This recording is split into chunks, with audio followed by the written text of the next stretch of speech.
So this is a film. Hold on. I wanted to do a quick video about, it's not a happy video, this video, I'm afraid. It's about garage break-ins. Now, I saw a video the other day from Wiltshire man, Sandy, and he said that his garage had been broken into over the Christmas period, and although they hadn't nicked his bikes, they'd knocked one of them over. I think his Himalayan was not. So, look, this is for Two-Wheeled Willie. Yeah, this is a film for Two-Wheeled Willie and about security. How secure is your garage? So today's video is for Two-Wheeled Willie, Two-Wheeling Willie. I didn't make the name up, it's an actual person. And this is just, I do enjoy my security. I do like to make insecurity. About crooks and shed breaker inners, we are at war with them, aren't we? So you have to think like your enemy thinks. So okay, we've got a door, we've got a lock. Every door has got a lock, so they know how to get through locks. Our biggest enemy is going to be the grindettes, the bar, the bolt croppers. They can come through this in an instant. I've done videos of that, snapping through these bolts. A pair of bolt croppers. Okay, a bit higher is a bit more inconvenient, which is better. But with my door, there's a little surprise behind it here. Now, I'm going to go through each and every one. I do enjoy making them. I do enjoy thinking about them. So first of all, the little nail goes in the hole. At this stage, the alarm is screaming its head off. The alarm can be switched on and off. Just get a money box, put it on the wall. We'll use them a lot. Put your switch inside there. Give yourself an electrical, some sort of a switch, whatever you fancy. So the next job is to protect the lock so they can't get to it with an angle grinder or a bolt croppers. So you give your lock some sort of protection. Again, pretty standard stuff. It's not even a door. This is this electrical stuff made up in a frame of a door, bolted together and then welded together. Yeah, hold on, I need another hand, so wait there a minute. We've done the obvious stuff. The door isn't going to move. Okay, so why is it not going to move? Well, you can also give yourself a little bit of secret security up here. And this, I do it as a practice. Hide a switch inside a money box, put a money box on a wall, hide a switch, you can lock it, turn it into something else. But this, you see, is another mechanism for holding the door. And you see it? Shut and open. So you can have yourself like a remote in another place. We'll come back to that idea later on. So that's one thing you can do. Another thing you can do, we've pulled this latch here, is this one. Is protect yourself inside a tube. This is a scaffolding tube. You can't get in here unless you've got one of these. This goes down here, goes in there. Now it's still not working because I'm a bit OTT. I've not only got one thing to move, like, you know, you've got a door, there's a lock on a door. This has got a lock on a lock. Yeah. So up here you have a secret bolt that we slide up, which then releases that one at the bottom. You need two doors for it to work. Hold on a minute. So now it works, and I'll show you that a bit more in a minute. And we've got one more system working, two more systems, one incomplete. Then we've got this. Now this is a homemade key that fits in a homemade hole. And what happens is this turns a thread, which then pushes this shaft down. So down means up. Up is down and down is up. So when that pushes that downwards, I'll show you the other side of the door, which pushes the latches upwards. And our latest lock that we haven't finished yet, we've got down here. We're working on this one. But this one, again, will be working like this. That will be a lock. So, again, we're in the middle of making that one, which is months behind time. But I'll show you that one in a minute. So we've got a lock down here as well. So you're fighting time. They want to get in, they want to get out, they want to get gone. So you're all slowing them down. You can use one of these techniques or several of these techniques. So now, let's get in the door. Let me tell you, up is down and down is up. Let's follow this link. It's a link that's made that comes over here, connects to the top of the door here, comes across. Trying to fit one up is okay, but two up is better. So these go through these loops at the top here, close up there. Let's have a look at this. Now this is what was sent to me. This idea was given to me. They give me a challenge. Right, Reggie, make yourself one of these. Look, can you see? I'm sort of creating trouble for my... Oh yeah, that's it. There we are. So, you need the key to come in. I'm very much in favour of homemade and making. So my double lock on this one is this bar that comes here. I told you about the special bolt that slides in and out. We have a few of them knocking around. That stops that from opening. So you not only need to operate this, but you need to operate this at the same time, like a double lock. Here is the bar at the top. It was in the remote room. Here's the bar that slides across. That's in the shed opposite, shed next door, other room, whatever you want to call it. But that then, you turn that, which turns this, which blocks the door, slows them down, makes them, how the hell are they going to get around that? So it's great fun making homemade security, absolutely. Now we looked at this down here, didn't we? This is the process of my next lock. Do you know, when you look at this, everybody presumes shut is shut and open is open. So how do we get around shut being shut and open being open? Well, we make a sneaky lock. This is fully open is shut and fully closed is shut, or fully closed is shut and fully open is shut. This lock will only work in the middle. Yeah. So, is that lock open? Yeah. Turn it the other way then. Yeah, no, it's shut now. Okay, so it's open, but it's not open because it's been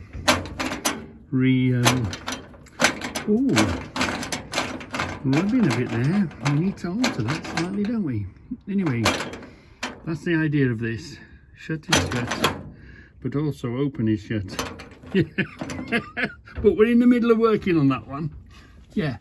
So I do love making and inventing and thinking about, and obviously there's a lot of skilled people out that would make it a lot easier. I don't use bearings, I just need nuts and bolts. Let's hold that together. That's what drives that, look. Just a nut and a bolt.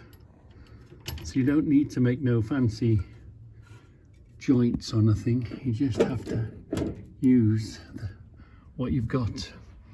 Yeah, so we're in now, aren't we? Let's have a look. Let's have a look at a few other things that you should do. Always consider internal doors. You don't need a padlock on them. You don't need the aggravation of carrying a key with you.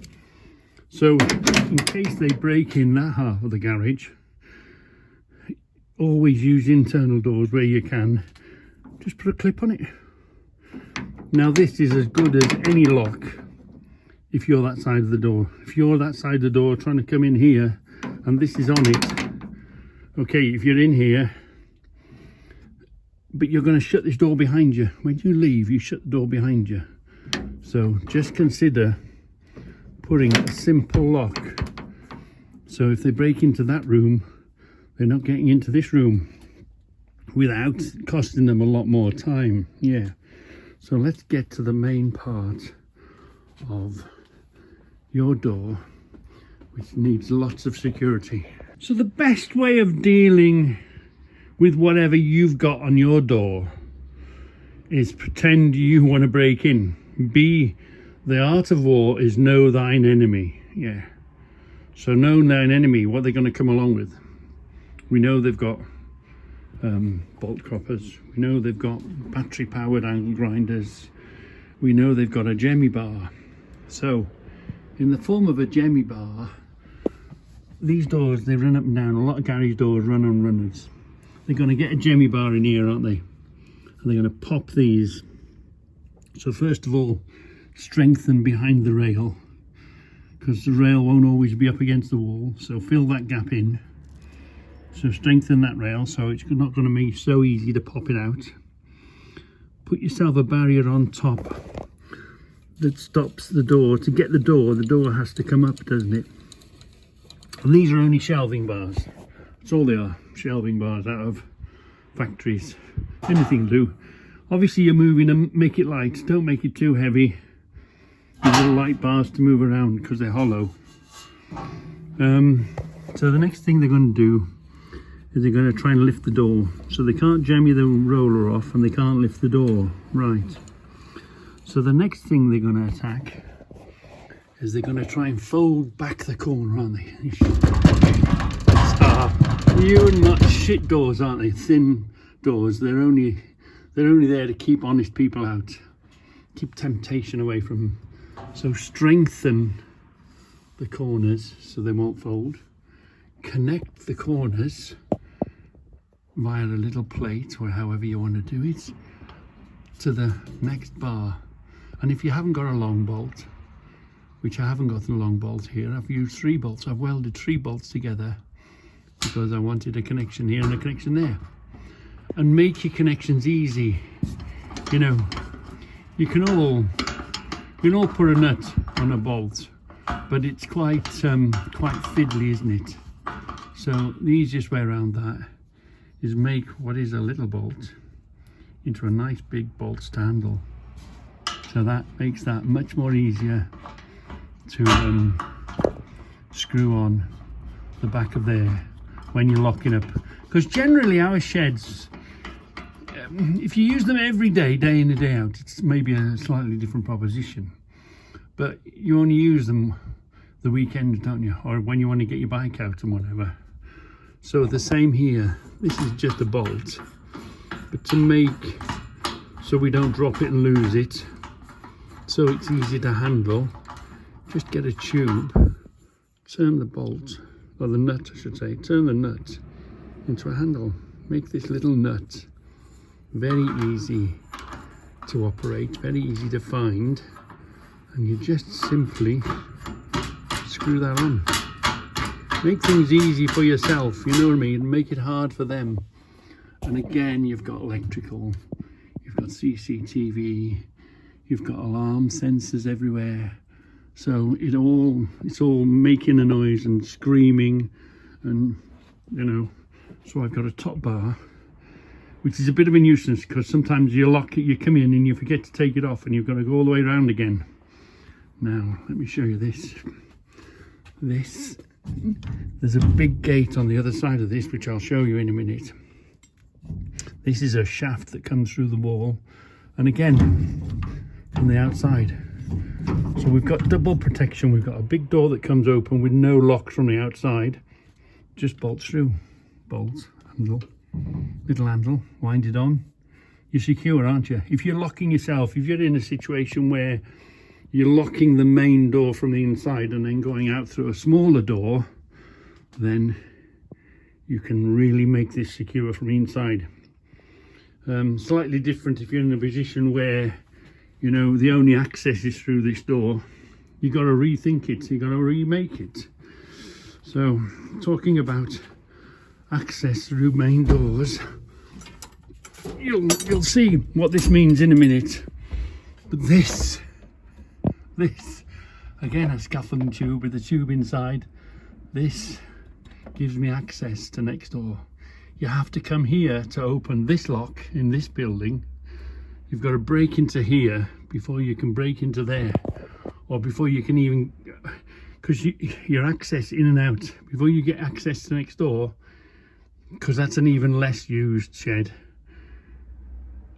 So say you use here once a week and you go in there once a month, well, you can afford to put huge security on that, because you're only going in now and again, aren't you? So again, whenever you make something, how are they going to get around it? So you've got to make something. They're not stupid, they're going to see what's going on. How are they going to get around it? And then how are you going to counter them getting around it? So this is simply a hook on the other side that catches the door, goes down the scaffolding plank. But this, so they could jemmy that end, but they can't pull it loose because we've put a lock on it, a locking system, locking method. And there's the handle that throws the bar in and out. Right, let's go a bit more security outside. So a Ring doorbell, battery operated, lasts for literally months, these batteries do. Tells you on your phone, put one of them in your garage, in your shed. You don't even have to press the button. This tells you if you're even walking by it. Yeah. So if they're snooping around, just to even begin with, you've got an idea. So put a Ring doorbell on your garage door maybe. So in our case, we've got CCTV, but that was a throwback from, we used to keep vehicles in the back, used to vans ready for loaded in the morning, used to have lots of money's worth of stuff on. We don't do that anymore, but we're so impressed with the CCTV. We've got CCTV all over the shop. We had an old thing and we had just upgraded it, so we like it. Also consider putting lights controlled in your room, either on Alexa moves it, switches, just flood the thing with lights. So if you've got a garage a bit further away from your house and you're looking out your window, be prepared to put big floodlights on. So if they do come snooping, they know that, you know, you can put the lights on and find them. They're not snooping, because these thieves like snooping around in the dark, don't they? And here is the big door I was telling you about on the outside. No locks. And there's the built bolt. I don't know if you can see it through the wall.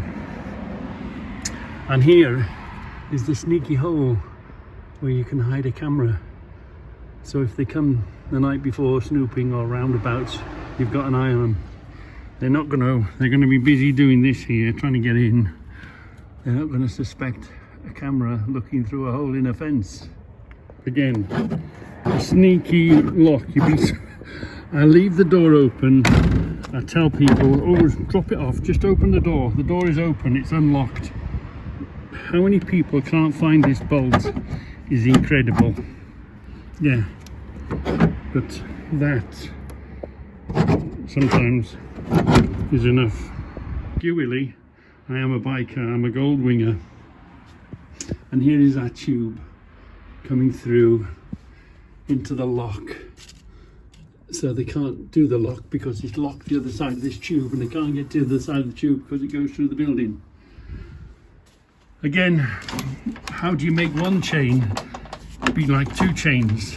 The trouble with a chain and a lock is you can either go through the lock or go through the chain, which is fine, but you're only going through one link, aren't you?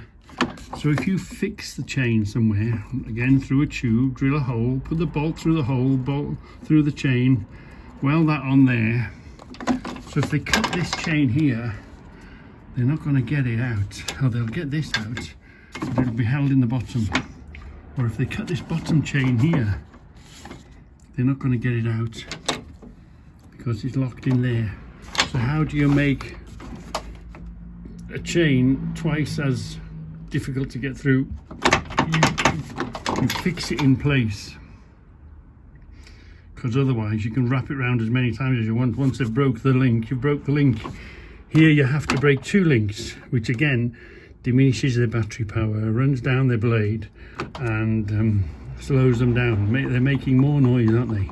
It's all about making them make a noise. And obviously you've got your standard lock on it anyway. And then again, on the theme of coming through this door, we don't come through there. We only go out to the door and come back through it. So when you shut the door, put your bar across. Yes, you've got your locks. They know about the locks. They know how to get around them. But again, it's just a bolt and a key. And you don't even have to. The thing is, it's so inconvenient carrying keys with you. It's a nuisance, isn't it? So it just slows them down from getting from one area to the next. So we put that in there. Again, a nut and a bolt. And a little bolt made into a big bolt. Slide it in there. You only have to give it 2 or 3 threads like this. And we are in and we are secured. And then, you see, how much more difficult does it make it difficult to get through this door now? And again, down the bottom we use a little anti-loose pin. Yeah, same thing. Now, because we use a wing, they're not going to get them through the door. I mean, the only other way to do is make the door thinner. If you're going through a wider single door, or your bike will fit through the door, you just have to secure it some other way. So they're not going to get through the window because of shelves and bars. I didn't show you bars on the other window, did I? And they're not going to they'll come along and they'll break the lock and they'll think, right, we're out. You're not, because you've got several, and of course you've got your arm, and of course you've got your CCTV, and all the time you're watching for tattoos, you're watching for clothes they're wearing, they're watching what shoes they're wearing. They're giving away all the longer time, the most time you can get them in your CCTV's vision, is they're giving away their identity all the time, aren't they? Again, chains and locks, always better really if your chain is secured, so you don't have to go find it. It doesn't get mislaid.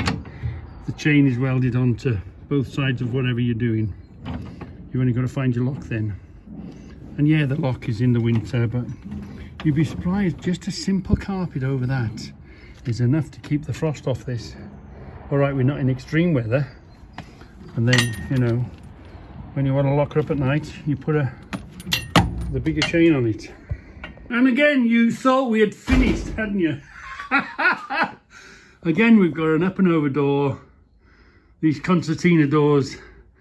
Again, put internal doors. These are just gates. These are just farm gates turned on their side and together. It's not as easy as it seems from the outside. This just looks like an ordinary guy's door from the outside.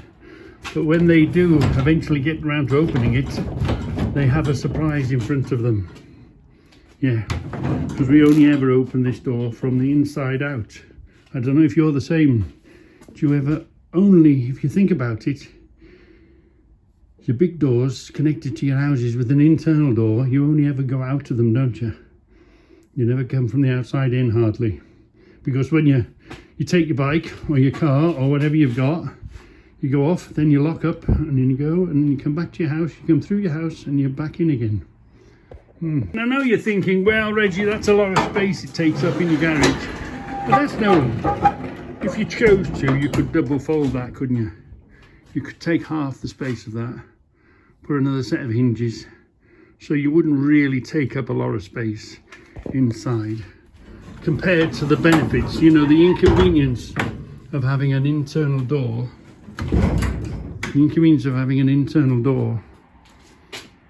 is, and what they might steal is overcome by, you know, the security. So you don't need that length. It's just a farmer's gates turned on its side, that is. Yeah, You could split this, put it on a hinge. You could fold it over, couldn't you? But luckily I've got the space here, and it just misses the front of the car, and that's all it needs to do. You just swing open in front of the car or the bike or the whatever. So okay, I've got lights working on a sensor, just ordinary bulb lights, but I've converted, saved electric, I've converted to these battery ones, and I tell you what, they work really good. And you can't, it's not a case that they see you here, they see you coming along. Look, we've got them here, we've got them there. So as you walk up all along here, we've got sensor lights that come on. They're amazing. So we've got ordinary lights, which I've now turned them to switches because I use these ones. But did you see this? What's that? That is an infrared light. Yeah, so it lights this up like daytime. So the cameras, and even your neighbours' cameras, if your neighbours have got cameras, obviously they're looking at their property and you're in a dark corner, they're not looking at your property. But if you're in the dark, if your corner is well lit up just by an infrared light, their cameras will spot you. Yeah. So, you know, if you look in a place where there are other people's cameras and you're in the corner of the scene, they're looking at their place, but you can see the corner of your place. If you've got infrared lights lighting up, anybody come mooching or looking, the sensors have brought it on. You've got electric ones that you can switch on. It just all makes them run away, doesn't it? Yeah, I've got you. Bang. I've heard a noise. If I hear a noise, you think ET's coming down to land on you. The amount of light I can put on here instantly from my bedroom window, you know. There's lots and lots of things you can do. Just mess with it, just play with it and enjoy it. And I love the homemadeness of it. So we're just about to drop this off to Pete. It's not my thing particularly, but one of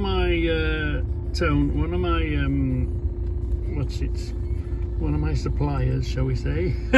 Yeah. Reggie, you like this sort of stuff? Or have you got a friend that likes this sort of stuff? Oh yeah, I do, Tone. Yeah, no problem. Yeah, I'll have it. Okay. So he sends a picture. I'll have it. Look at this. Look at him. He's gorgeous. He's absolutely. Look. Screw it on the wall. It's a casting. How old would this be? Is this? This can't be Chinesium, can it? Hey. When was this hobby around and about? What is? It's really heavy. It's cast. It's proper steel. It's none of your plastic, you know, plastic stuff. And it's got very little wear. We don't know if that's painted or is that how it was? Is that how it came? Is it just not been? Is this polished? Somebody's. What are you know? Anyway, Pete, he collects taxidermy, and that's Pete's sort of thing, isn't it? But I'll tell you what, it's a cracking size on it. Look, it's cracking size to put your coat behind your door. Wow, it's a beauty. You know when you see a thing and you don't really think about it, and I can't be collecting anymore, and Debbie wouldn't allow me in the house with it. It's not fashionable anymore, is it? These sort of things only go to collectors now, don't they?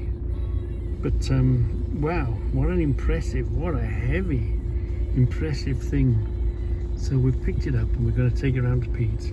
It's all about contacts, all about sharing, all about, you know, somebody's offered you something. It might not be your cup of tea, but you know somebody who it is, and Pete's going to be over the moon with this. Yeah. And especially for 20 quid. That's what Tone asked for it. I've been over to Tone, I've picked it up, and I'll say to Pete, 20 quid. Yeah, because it's his sort of thing, because that's the good thing about being fellow shed men, fellow collectors.